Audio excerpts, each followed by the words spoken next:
Good afternoon. I have 12:02, so let's get started. I see people are still joining us, which is fabulous, but I know we have a lot to cover, so I want to get started.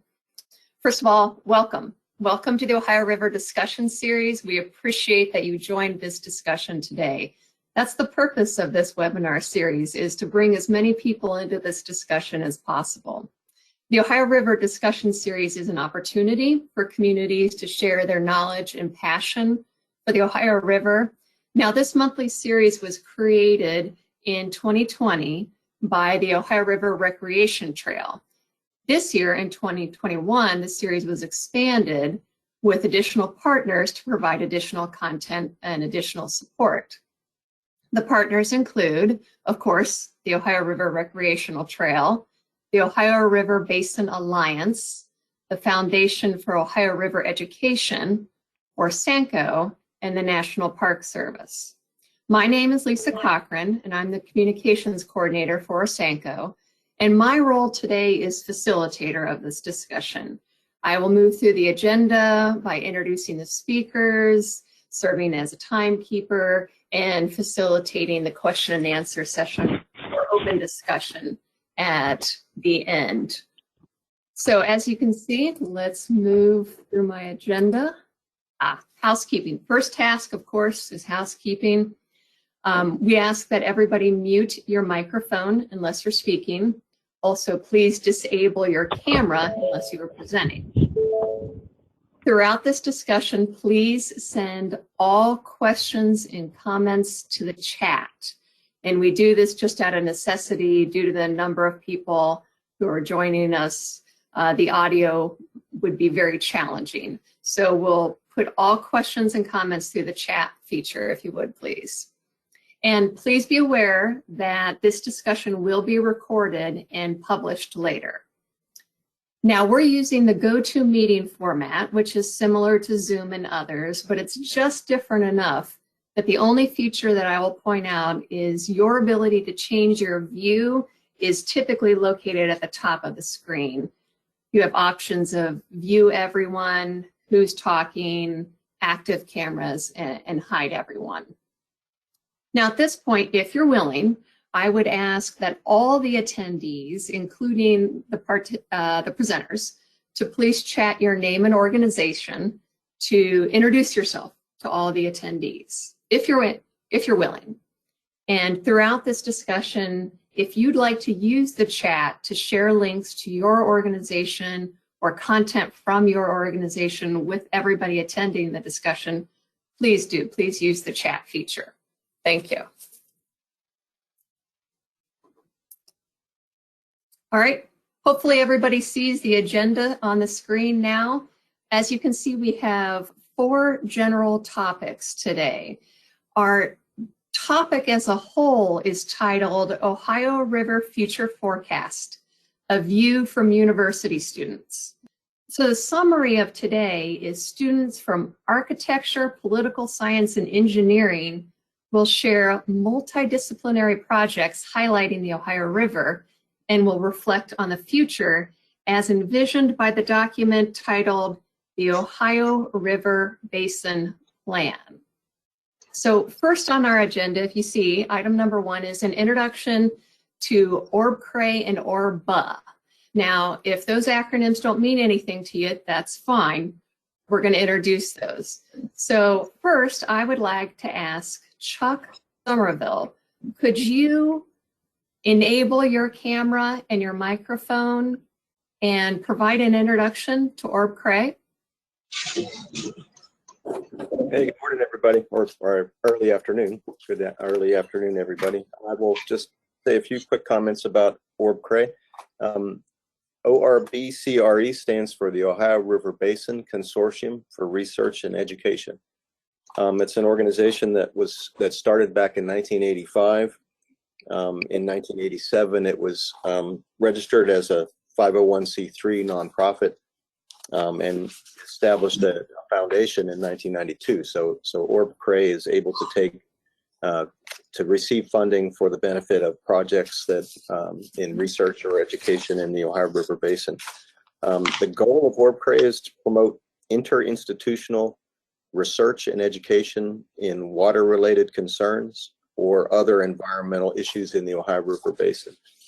And I think it's important to say that although a lot of the focus of what we do in ORB-CRE, or what people do in association with ORB-CRE, is focused on the Ohio River, it really is a basin organization, and a lot of the interesting things happen not just in the main stem, but up in the watershed and in the tributaries. ORB-CRE has always been a peer-to-peer organization.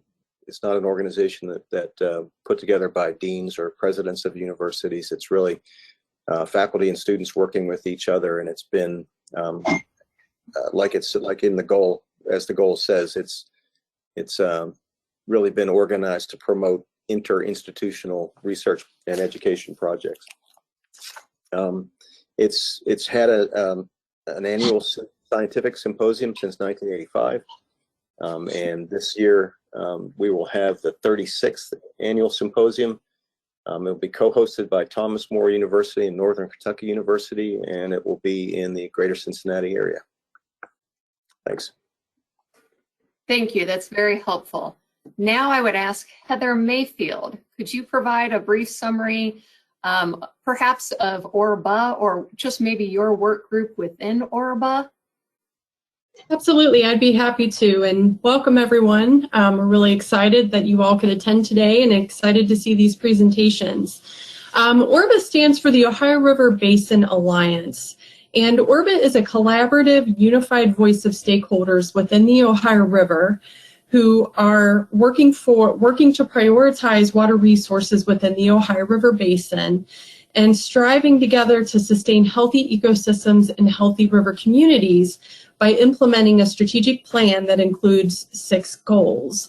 The goals include abundant clean water, healthy and productive ecosystems, reliable flood risk management, the nation's most valuable river transportation and commerce corridor, world-class nature-based recreation opportunities, and knowledge and education to inform decisions. So you see the organizations that are listed, their logos are listed on our agenda page.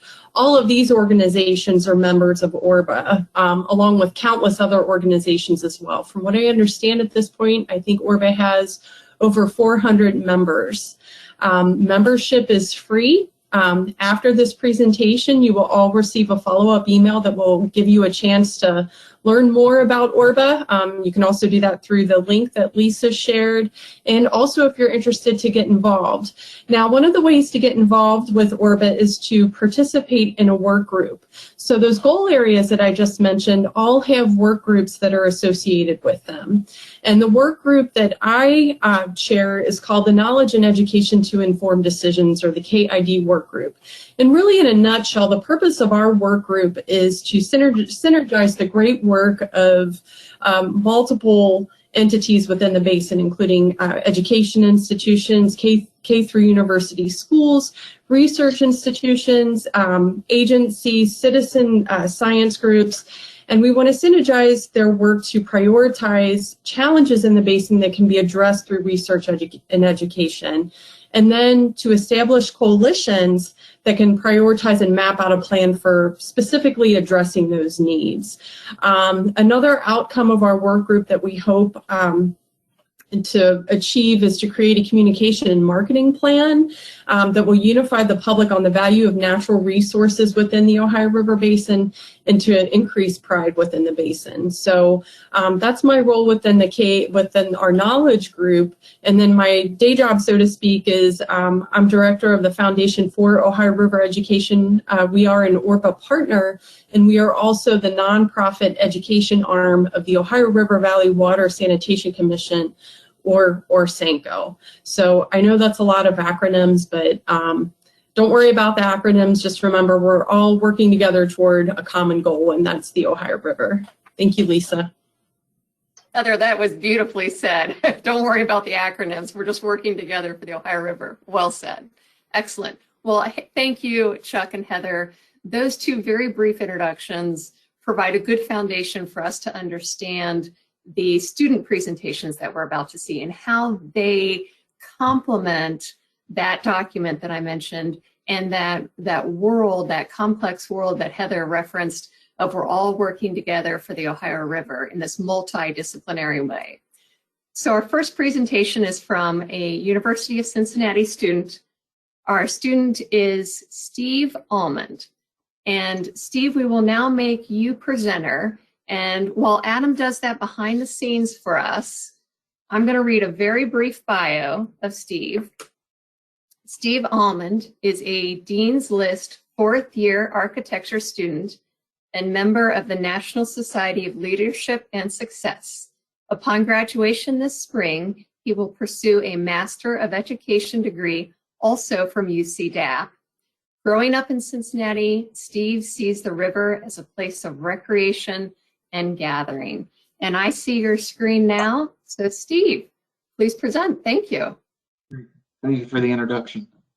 So my group and I are focusing on aging infrastructure along the Ohio River. In particularly, I will be talking about my specific site at Abandoned Lock 19 in Washington, West Virginia. It's just west of Parkersburg, West Virginia, and south of Marietta, Ohio, just for some reference. But our goal is to create a community outdoor learning and recreation center. So the overarching theme for our group is understanding the current value of the Ohio River and then creating a new value for it. Currently, it exists as a place of industry and commerce and really maintains majority commercial traffic. And what we would like to see the river become is a place of education, recreation, and gathering.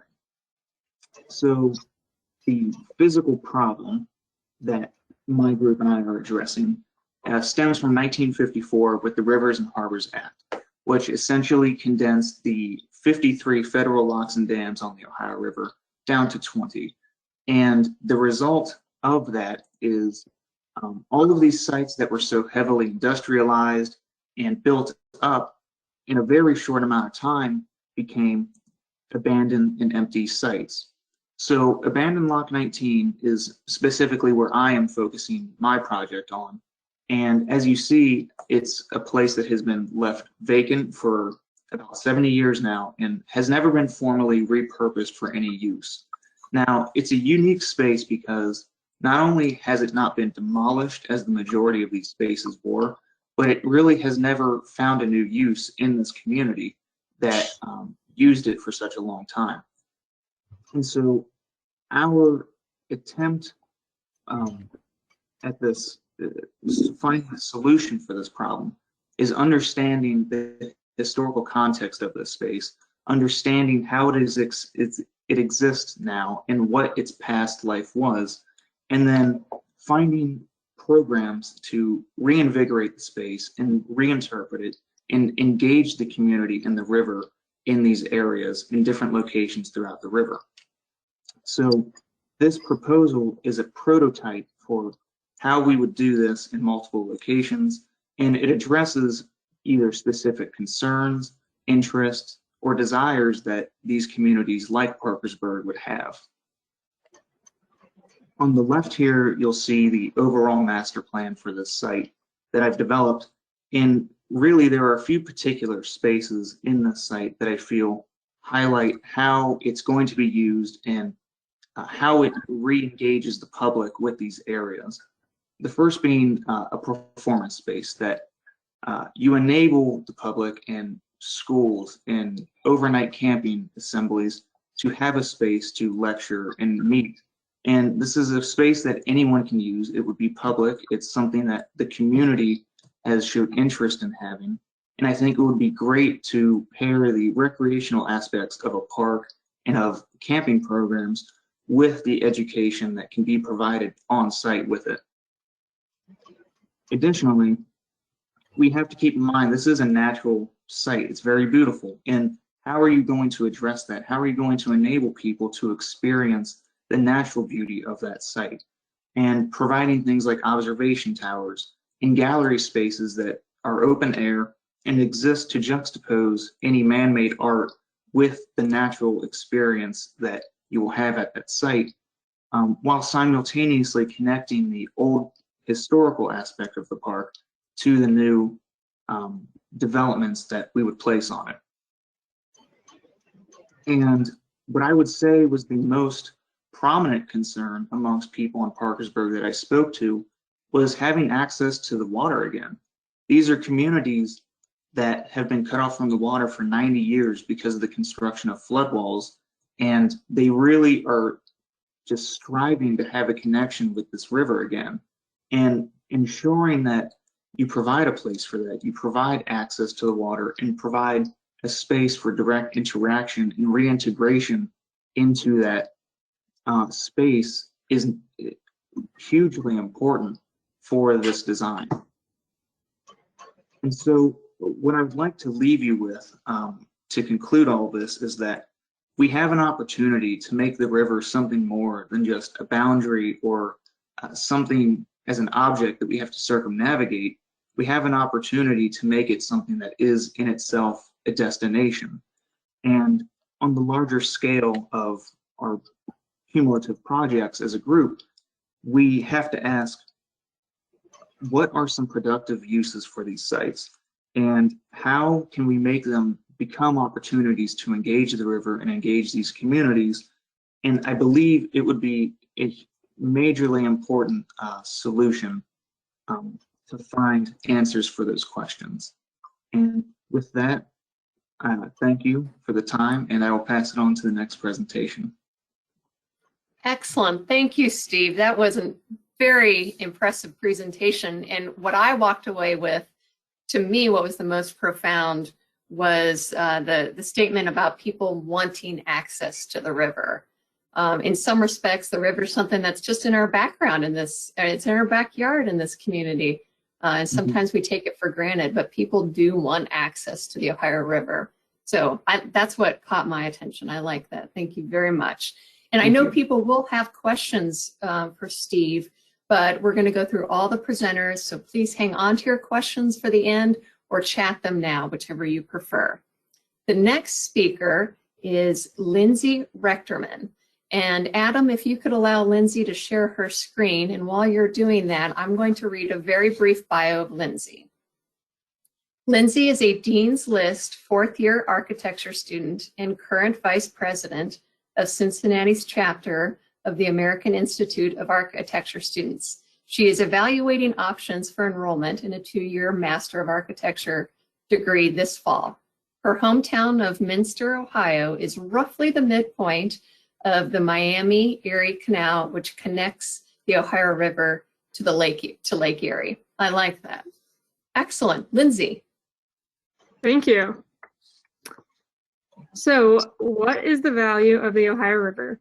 This has been the recurring question within my studio this semester. Quite literally, the Ohio River Basin is home to 25 million people and is a source of drinking water for more than 5 million. It is heavily used for transportation and recreation.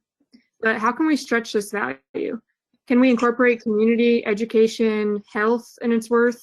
Can we design destinations along the river that enrich this overlooked waterway and attract not only locals, but countless tourists?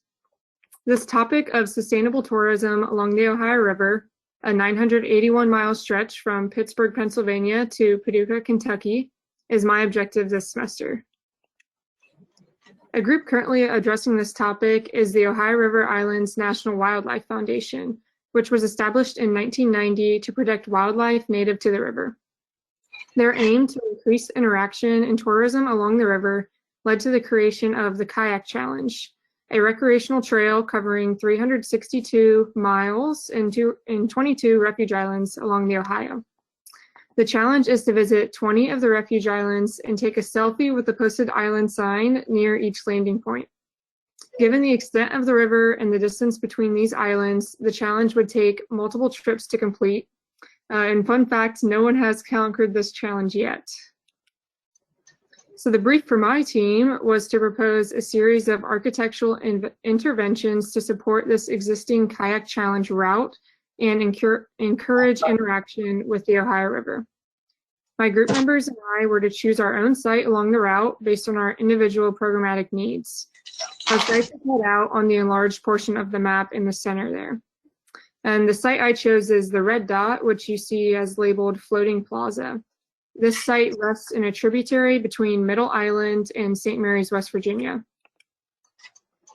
So on my map here on the right, you'll see that my site rests within an existing marina and campsite and is just downriver from Middle Island's landing point. And here are some quick pictures of and around the site. So a commonly known issue that the Ohio River faces is pollution levels. In 2015, the river was actually recorded as one of the most polluted in the country. Mussels, a popular species in the river, help diminish this issue by purifying the water and easing nutrient overload. Unfortunately, the implementation of locks and dams has drastically affected the mussel population in the Ohio. This is a key topic that I want to address in my project. So my chosen program is broken down into 3 categories, which are river access, ecology, and hostel. I'm proposing a floating plaza with kayak rental or return, hostel-style lodging for those kayakers, flexible space for events, a freshwater mussel hatchery, and an exhibit for learning the ecological benefits of mussels and the history of the Ohio River. My space will be a hub for ambitious kayak goers, St. Mary's residents, children's camps, and all other various tourists. For the kayakers, the idea is that they would rent a kayak from the boathouse, which is one of my team members' projects shown on one of the earlier maps. And they would travel 20 miles downriver to my site, where they would either spend the night in my hostel to continue their journey the next day, or end their trip at my site and be shuttled back to the boathouse. All visitors would be encouraged to observe the mussel hatchery on the left side there and learn the importance of protecting the river. There will be plenty of lounge space indoor and around the plaza for admiring the water and refuge island across the way. My goal for this project is to extend much farther than just the kayak challenge and recreation. The idea is not only to have clients who are renting a kayak or hostel or attending the ecology hub for a field trip, but a place where residents walk on Saturday mornings or hang out just to dip their toes in the water. So returning to that reoccurring question, what is the value of the Ohio River? I hope to see design of unique experiences that enhance this value. Possibly an annual mussel festival for when the cages at a hatchery are lifted from the water, the opportunity to spend the night on the river, learning about the history of the Ohio while exploring abandoned lock and dam sites, as you saw in Steve's presentation. Maybe these experiences could transform the previous answer of home, transportation, and recreation as the value to community, education, health, tourism, and so much more. Thank you. Thank you, Lindsay. I loved that. I personally love kayaking, but I'm certainly not, as you would describe, the ambitious type. So when you talk about a 20-mile segment, that seems too much for me personally, but I understand the value of the infrastructure that could make it, as we build it, could get it more and more accessible to people who enjoy it, but may not be as ambitious as 20 miles. So we build that infrastructure. So I personally found that very interesting. Thank you. Thank you. Like Steve, I'm sure people have questions for Lindsay. However, I would like to defer those questions for the end. And to sort of wrap up the University of Cincinnati perspective and presentations, I would like, if John Stoughton is available, if you could briefly explain your connection to these students and provide a summary. Absolutely. Thanks. So everyone, hi, great to be with you all. My name is John Stoughton. I'm an instructor and architect here at University of Cincinnati. On behalf of Steve and Lindsay, I just wanted to thank Heather and David for the invite to share our ongoing work with you all. We're kind of right in the middle of our semester, so this has been a nice kind of halfway point for us. In addition to Steve and Lindsay's project, we have 14 other projects going on all along the river.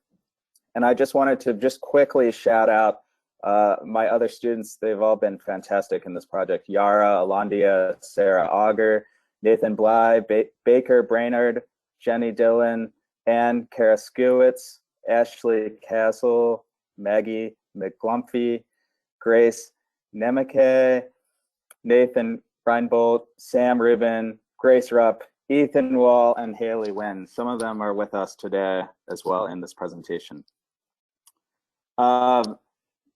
just to briefly kind of like reflect on our studio as it relates to the Orbital Plan, because I think that's one like fantastic thing the discussion is doing is bringing some of these student projects and connecting them to the Orbital Plan.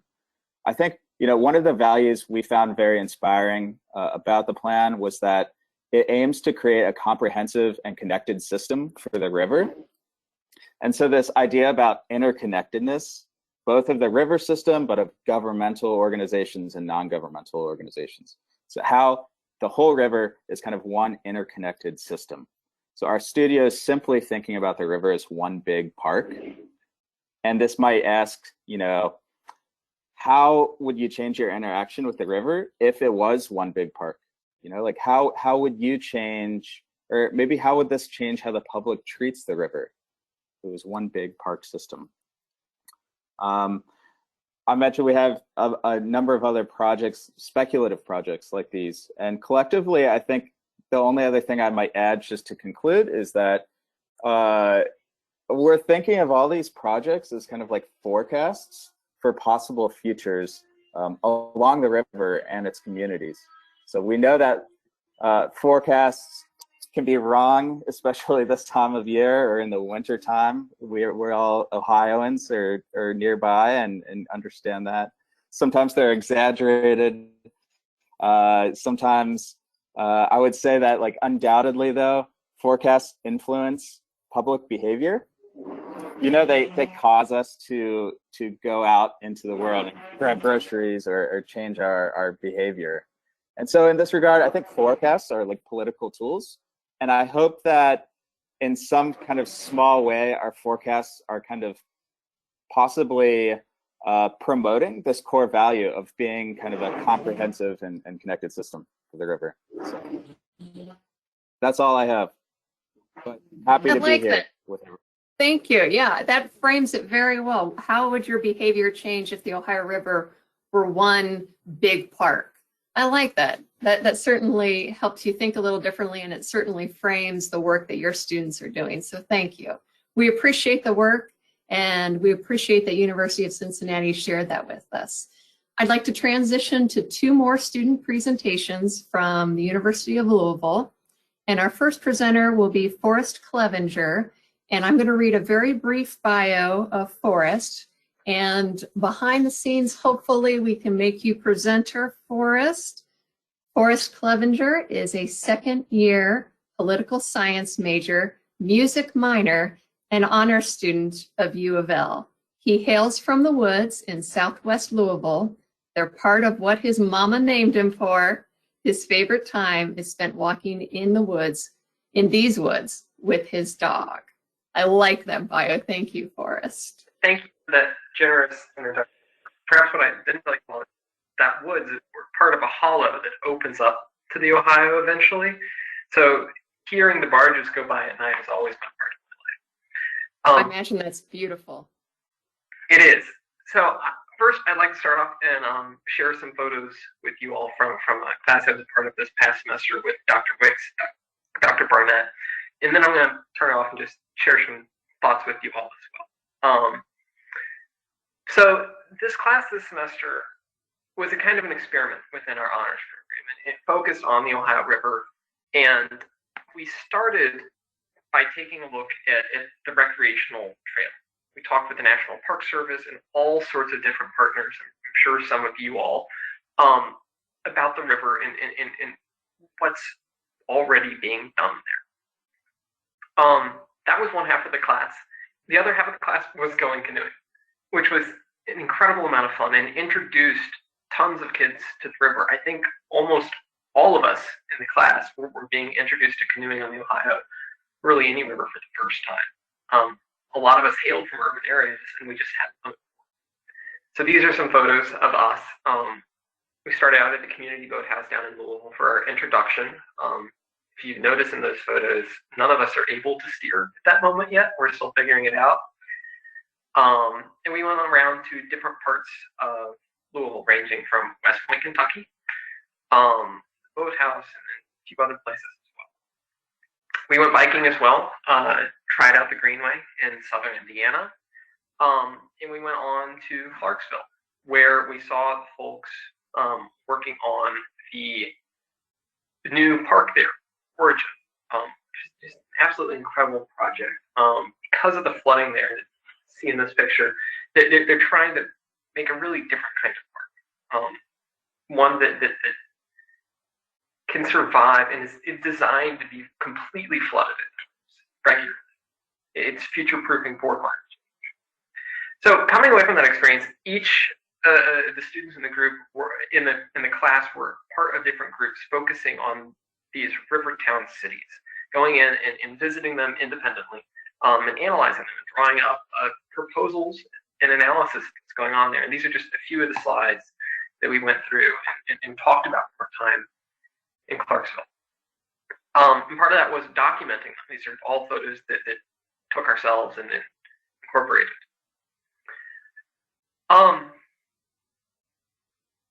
Walking away from that, we did another thing as the class. We worked on creating this exhibit at the Louisville Free Public Library. It's not open yet. I believe it's opening up on the 26th, got delayed because of COVID. And the photos that we took, we understood is a part of the historical context of the advocacy that's been going on in the river. Specifically, we took a lot of looks at the work that was done by Reuben Gold and Jesse Thwaites, a couple that sailed down the Monongahela and the Ohio for 5 years on the shantytown boat, documenting the river with a number 2 Kodak camera in these circular photographs. Here's the camera down there as well. And these are some of the earlier photos of the river that we have to go back and look at.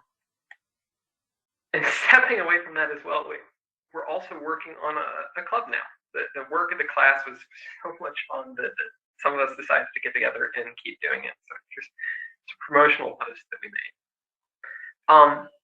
With that, I'm going to stop screen sharing for a moment.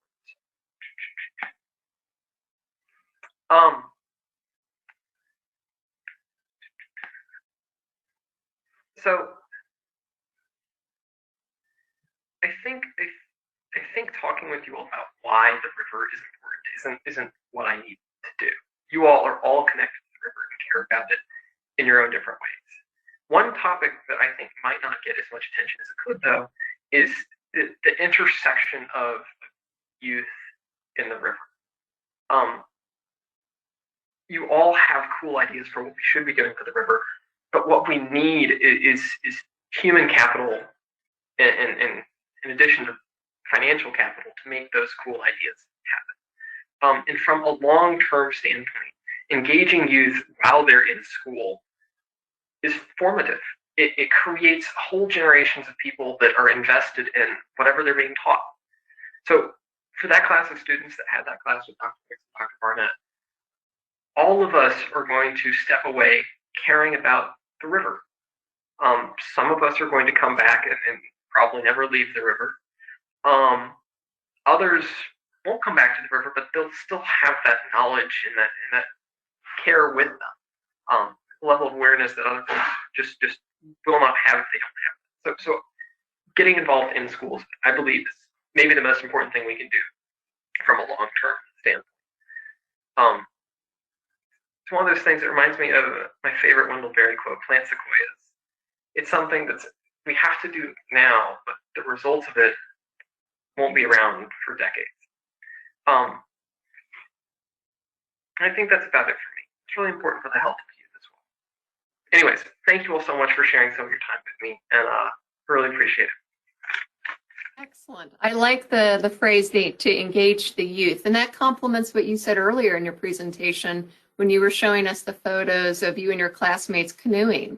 As university students, you said that some of you had never been on the Ohio River. Some of you had never canoed, even as university students. So you're able to see the value of engaging youth at that time.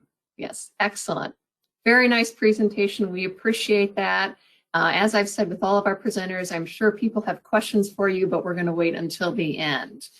Our next student presentation is from a student, Sam Kessler. However, unfortunately, Sam is just not feeling well. And so we've asked Russ Barnett to make the presentation for Sam. Sam, I think it's important to note, was the winner of the 2021 ORB-CRE Ohio River, or excuse me, perhaps was it 2020 ORB-CRE Ohio River Basin Summit poster session. So we're disappointed that Sam is not feeling well and unable to present, but we appreciate Russ providing the content. Russ Barnett, it seems that you are able to share your screen. So if you could provide Sam's presentation and then perhaps also describe your connection to the two students. Okay, just a brief introduction of who Sam Kessler is. He is an undergraduate student in geography. He's also the lobbyist for the Kentucky Distillers Association. And I've worked with him for a couple of years now, and I'm going to be describing some of the research that he and I have been involved in on developing a new method to monitor fecal coliform.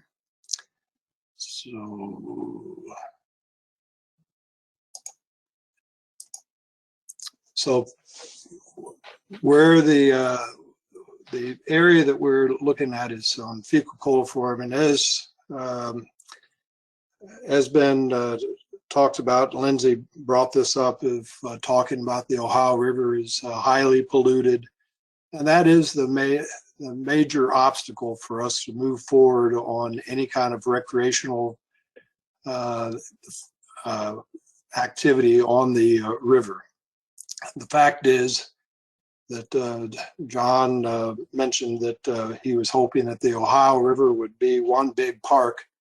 The Ohio River already is one big park. It's just that most people have not recognized that.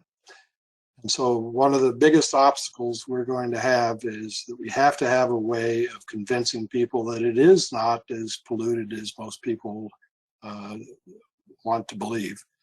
The area that we've studied for this new methodology is in southwest Jefferson County, which is Louisville.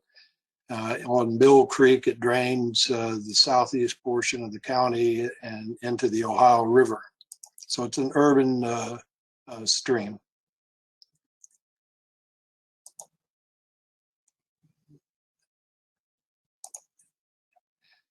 And so what we were doing there is, right now, if we look at how the requirements to sample for E. coli, the protocol is to take 5 samples during the summer months and take the geometric mean of those 5 samples.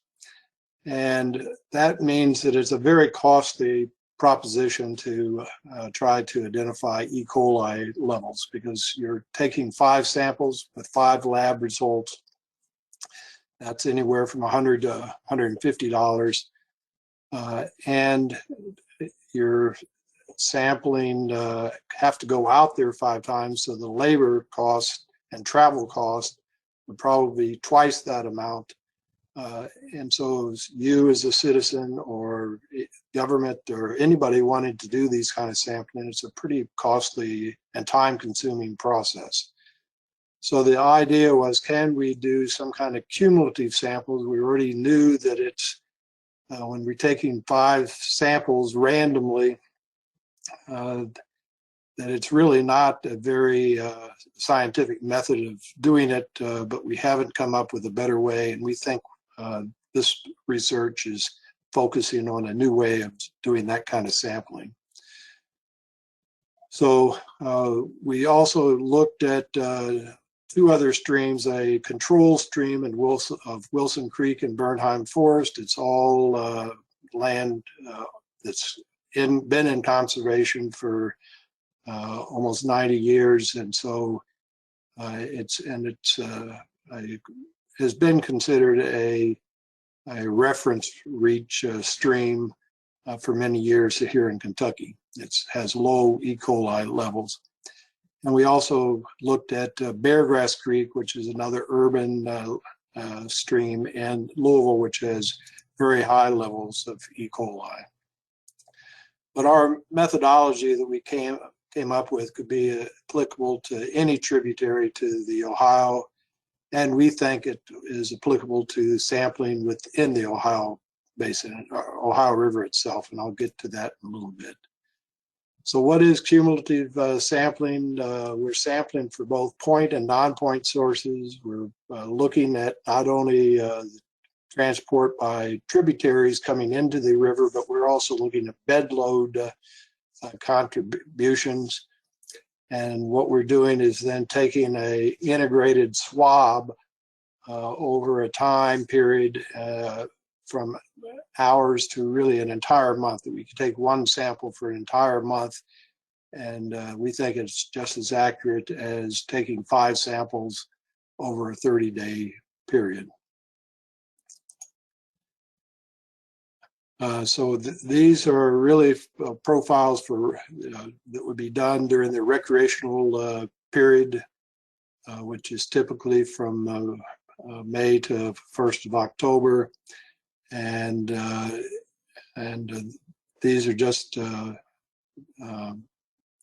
method that is required now. The protocol that's required now is promulgated in a Kentucky regulation. It's identical to the EPA's protocols.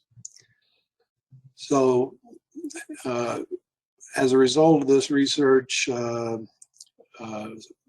Mr. Kessler has applied for a patent, and it's pending for this process. And so I'll describe it in a little more detail.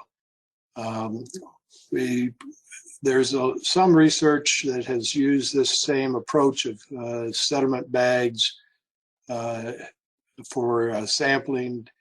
Typically, they've used sand as within the bag and used them for longer periods of time, and because we know that fecal coliform will adhere itself to sediment in the stream. But there's a lot of problems with doing that. And so one of the things that we've kind of developed is, and the biggest problem has been when you put it in a bag, if you have a current in the stream, the pores in the bag widen and you lose a lot of your sediment. And so we've looked at using diatomaceous earth and found that to be more compatible. On the bottom right is a close-up of what that looks like. And as you can see, it's very porous. And so there's a lot more surface area for the fecal coliform to adhere to the sediment in these bags. We also realized that what we were interested in is having contact, but we developed, you can see in the upper right, tubes, and that ended the problem with those bags being distorted by in current. So we used bags that, quite frankly, we were able to find on Amazon, and we built our own tube design. And that's how we have proceeded. We sampled usually in the thaw egg of the stream. This is compatible with almost every protocol for water sampling in a stream. And then what we did was then analyze the membrane filtration, and we were looking at trying to figure out what the best dilution factor might be. And so some of the results, and I won't try to go through all this, suffice it to say, when we looked at the same time that we were using these sediment bags, we were also sampling according to the state and federal protocols. So we're sampling 5 times in the 30-day period. And as we compared the results and the final analysis of the existing protocol with our protocol, we found that we came to the same conclusion. So there's direct correlation. We came to exactly the same conclusions. We were using Spearman Rove as the statistical analysis of that. But essentially, that's what we were able to show. And so we think that this process will allow us to do sampling for E. coli in a much more economical method. And more importantly, we think it's actually more accurate that we actually look at a cumulative. It's not a one-time grab sample, which has its problems of being representative of the stream, but we were able to do these over weeks at a time. We were using 2 weeks and 4 weeks as our in our study. And we were using as part of this sampling, we were studying whether we could use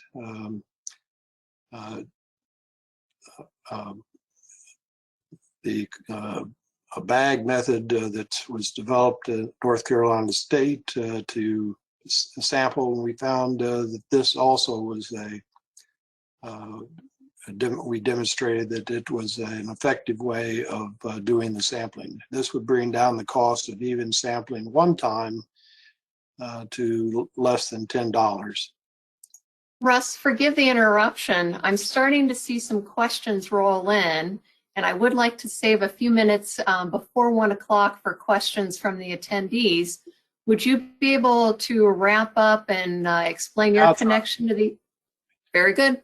Very good. So for the Ohio River, this methodology could be used in the tributaries. We could use it in recreational areas by just dragging one of these bags behind the canoe and get a sampling within a broad reach of the river. All of those things are pretty possible. Very similar, we already have a program, or USGS has a program where similar cumulative sampling is being done, being towed by the barges up and down the river. And so I just wanted to, here's some of the people that have helped us on this particular research that we've been doing. So I'll stop there, and I'm not sure how to get rid of that. There you go. And Russ, thank you very much for reviewing Sam's information. I know that's critically important, managing the cost and the efficiency of the sampling. Would you be willing to just very briefly explain your connection? And I believe you touched on it in the beginning about Sam, but how are you connected to Forrest as well? Well, both of these students I've had in my class, and with so Forrest was the class that he was talking about. Dr. Wicks and I taught that class last fall, and we'll be teaching a similar class this fall. For Sam, he originally came to me. He was interested in studying, actually interested in studying the biogas generation, and he and I are still working on a project on that. But we were interested in this as a way of reducing cost. So I've worked with him for the last 2 years on this particular research. So let me kind of wrap these two presentations from the University of Louisville up. If we hope to do something with doing more, having more people involved in doing participating in recreation and pursuits on the river, we have to have some kind of change in perception of the river. So right now, the perception that most people have is that it's contaminated.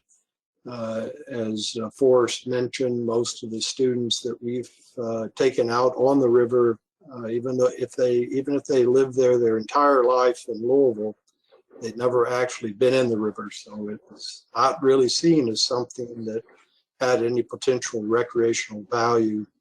And that's the reason that Dr. Wicks insists that we take them out and on canoes in the river, and also teach them that it's safe to do so.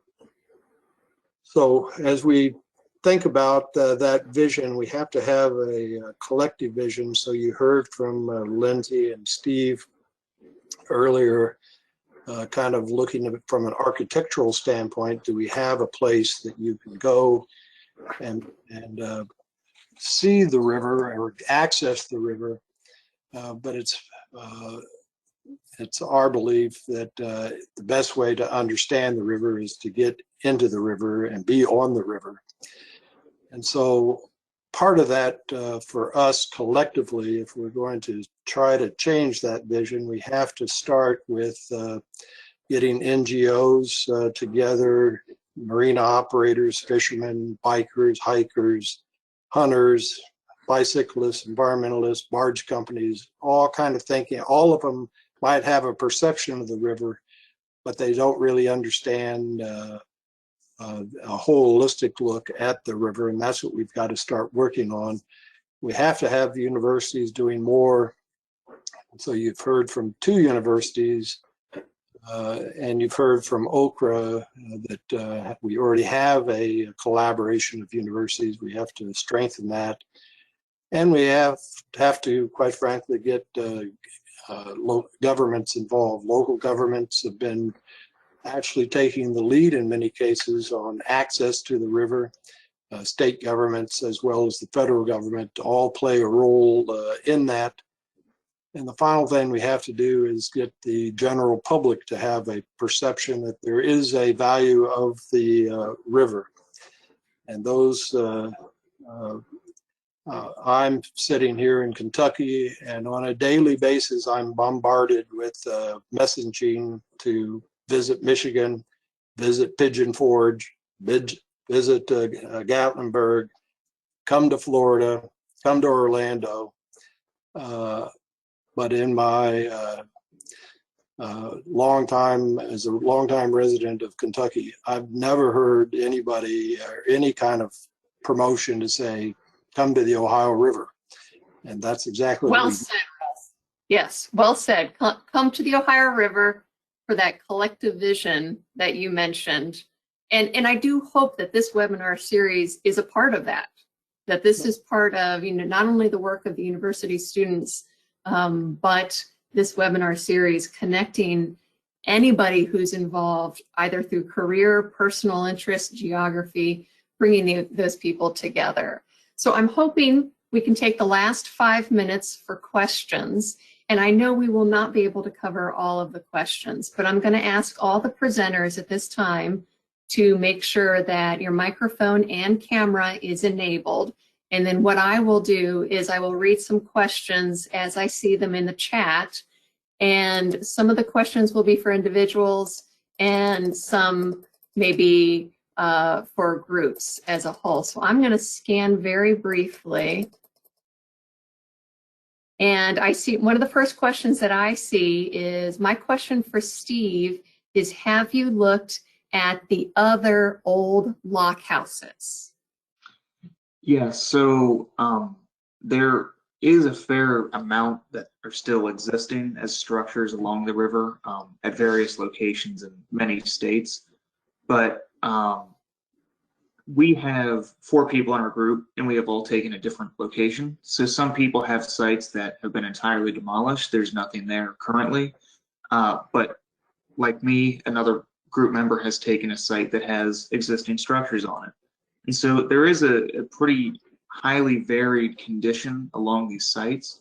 And on my own, there are actually other buildings, but they were originally residences, and they're in a state that's really not salvageable at this point. So as far as including them as a redeemable site property, it's kind of out of the question.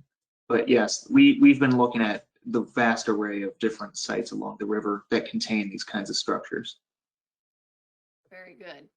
I see another question for Forrest. Do you know if any efforts were made to determine how attitudes of student participants changed about the Ohio River as a result of their experience? Yes, so I do not have access to that data, but I do remember taking surveys from Dr. Wicks and Dr. Barnett that I believe had questions addressing those points exactly.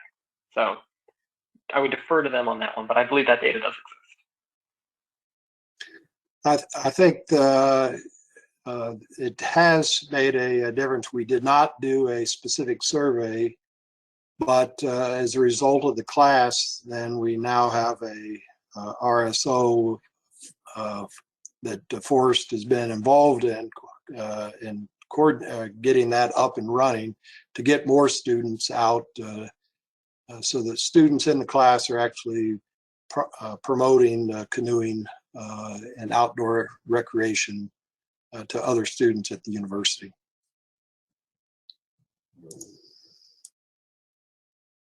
Thank you. I see another question. I believe this would be directed to you, Russ, as well.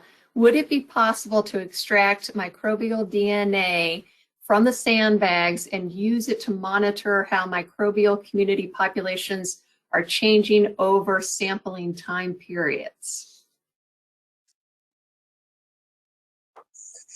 The answer is yes. We believe this sampling method could be used for a lot of different pollutants. We've focused on E. coli, but it definitely would be the same methodology. We believe could do exactly that. Very nice. Well, I have 2 more minutes until 1 o'clock, and I'm going to ask one more question. But before I do that, I want all the participants to know that if you have a question for any of the presenters that we didn't get to, you will receive a follow-up email from ORBA with the contact information of the speakers. So if we don't get to your question and you'd like to follow up with any of the speakers, you will have that information. I do see another question for the UC students. There seems to be some representation from city and state officials on this webinar. Besides this presentation, have you connected with any other citizen or municipal organizations to share your proposals? I can chime in on this briefly. At the moment, no. I would say that we're right in the middle of this design and research project, and our ambition is to kind of broadcast some of our findings out into the Ohio River Basin. So we're thinking about like a website or a social media kind of format to do that, and to try to engage with more communities. Steve has been out to his site in person, but COVID has been extremely hard to kind of organize trips or travel. So we're trying to do as much as we can virtually. So we welcome any contacts you all have. We've had a great time talking with David and Heather as well throughout this semester about this.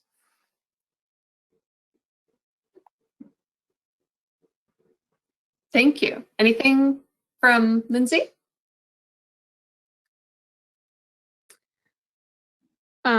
So far, John has just gotten me in contact with a couple of scientists. So I noticed Chris Lawrence was on here earlier, or doctors, I should say.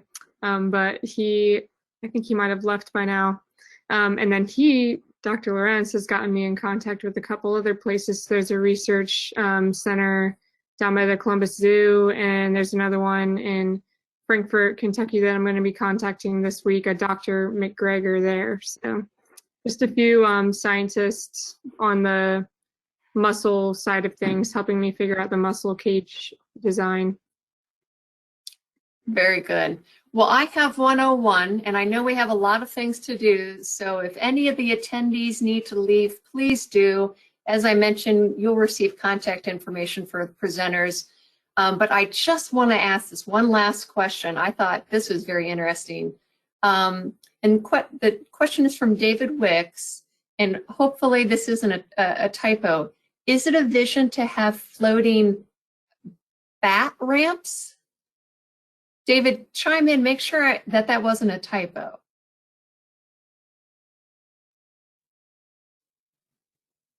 Excuse me, I have to move. My wife is teaching. Can you hear me? Yes. Yeah, I'm fascinated with the floating islands. And is it a vision eventually to have floating islands that can be up and down the entire length of the Ohio River?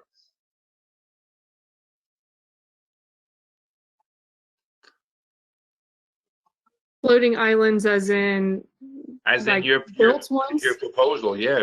I'm fascinated with that floating idea of a floating boat ramp. All through Korea, there's a whole series of them on the Han River that they use barges actually as their floating dormitories and floating boathouses. And I'm just fascinated with your floating boathouse. Yeah, and forgive me, I tripped you up, Lindsay. I didn't guess that the typo was boat ramps. Forgive me. Yeah. That's okay. I My forgive you. fault. Yeah, I think it would be awesome. One of my first ideas was actually to do like a series of floating boat houses, which would be where like the kayakers could stay. But just like floating plazas in general, floating boat ramps, I think it would all be great and contribute to the already existing like refuge islands that are there. So just be not wildlife islands necessarily, but still tourist locations. I think would be awesome. But, you know, check out Seoul, South Korea, floating boathouse. Okay. It's just on the Han River, a beautiful place. And then up in Chicago, they have floating islands that they're actually creating wetlands that float in the Chicago River as a purification deal. And they're finding it to be a tremendous draw for kayakers. They paddle on up to look at these floating islands. It's almost like a green roof, except for on a floating platform that absorbs water from underneath. And that last one was in Chicago, you said? And on the Chicago River, Okay. The Friends of the Chicago River sponsors it. Okay. No, I thought all the presentations were fascinating. You know, what I enjoyed today mostly is the interdisciplinary look. When so many people think about ecological research or river research, it's the science aspect of it. And to hear from, you know, architects and interdisciplinary people and educators, it's just I've enjoyed the presentation today tremendously. Well said, David. Exactly. This is the discussion. This is the intent of this discussion. So, well, it is a few minutes after 1. And as I mentioned, if we missed your question or if you have a follow-up question later, you'll get that contact information. Heather, may I ask that you briefly tell us what we'll be discussing next month? Yeah, so our next Ohio River discussion series webinar is going to take place on Tuesday, April 27th. Same time, it looks like. Everybody here should get some follow-up information or get some information about that April webinar in their follow-up email that they received from ORVA.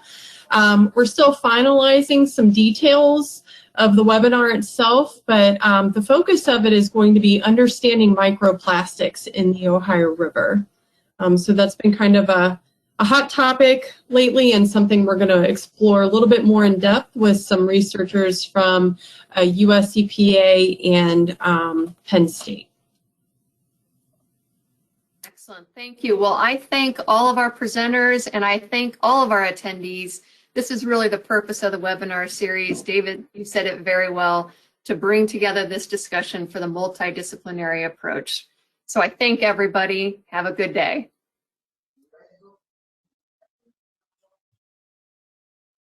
Thank you so much, Lisa.